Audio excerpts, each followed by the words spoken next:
Now let's jump into the record system. Number one, I want to talk about the importance. We've already dealt with that a little bit, but I want to talk about the importance. You know, the record system deals with numbers. And a lot of times, sometimes you'll hear preachers and you'll have other church leaders talk about, man, I don't believe in numbers. Then you need to take your Bible and put it on the side. God loved numbers so much that he named one of the books of the Bible Numbers. How many disciples were there? 12. How do you know that? God told you a number.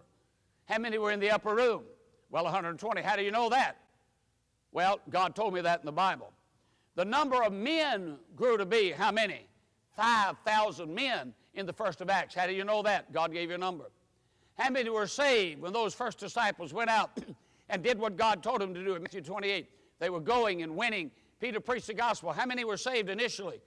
3,000 were added to the church. How do you know that? Because God gave you a number. Can I say this and be as kind as I can in saying it? The reason that most people do not believe in numbers, they do not have any. They do not have any. I am not telling you that you have to put a record board on the wall, what we had a year ago, what we had last Sunday. If you do that, good. There's merit to that. I'm not dealing with that, but I'll tell you what, you must keep accurate records. You must deal with accurate records. It is very, very important to do that. If we do not do that, you know, we're really not going to do the job. Now, I've already told you in this business of getting teachers, we recruit, we train, and we motivate. Now I'm going to add another word.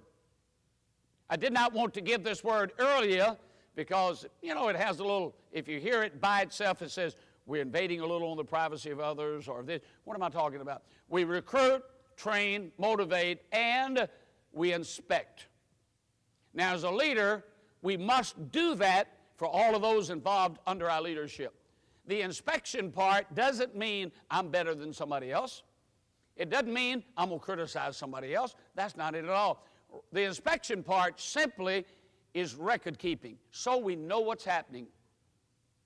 That's the reason an Operation Go every week. So when it's come in, I visited so many hours last week. I won so many people to Christ. I had so many to come make it public. I had so many people that were baptized. Why do we do that? To give a report on what Jesus taught us that we ought to be doing. Now, in Sunday school, we got a record system. And we're going to review that together and see the importance of it. We recruit the teacher. We train the teacher. Pick the training up.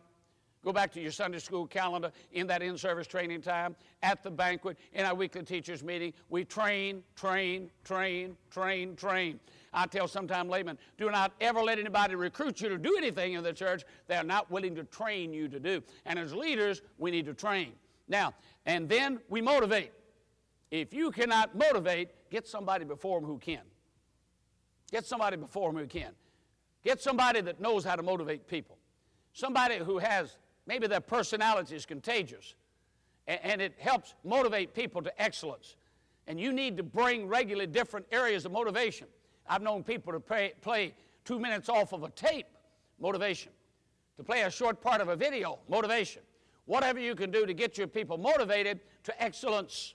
Motivated to give 110%. That's very important. Then this last area is inspection. Inspection. And that is your record-keeping area. Two things happen. Number one, you know what's happening. And number two, they know you know what's happening. Did you pick that up? You know what's happening, and they know that you know what's happening.